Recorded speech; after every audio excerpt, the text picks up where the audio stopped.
ဟုတ်ကဲ့အခုကတော့ပထမဆုံးအနေနဲ့ကျမတို့ဒီယောဂရဲ့ဟာထယောဂဆိုတဲ့လေ့ကျင့်ခန်းလေးကိုကျမနမူနာပြပေးမှာဖြစ်ပါတယ်ရှင်ကျမတို့အရင်လက်အုပ်လေးခြေပြီးတော့ပေါ့နော်ပြီးရင်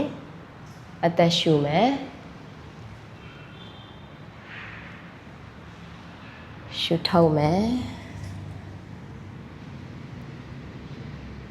အသက်ပြန်ရှူတွင်းမယ်အရှိလေးကိုခြေဖနှောက်ခြေဘွားအရှိလေးနဲ့ပဲရက်ပြီးတော့ပြန်ရှူထုတ်မယ်ကျမတို့လက်လေးထောက်လိုက်မယ်နော်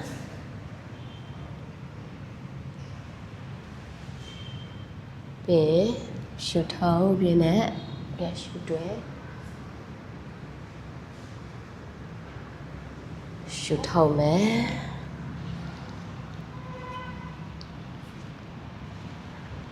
ပြီးတော့ဒီမှာပဲအသက်ကို3ချိန်ရှူတွင်းရှူထုတ်လုပ်မယ်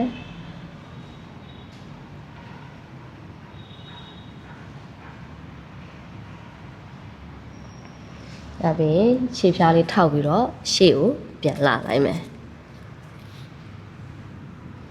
ရှူထုတ်မယ်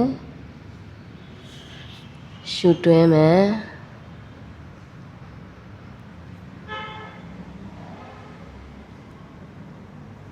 ပြန်ရှူထုတ်လိုက်မယ်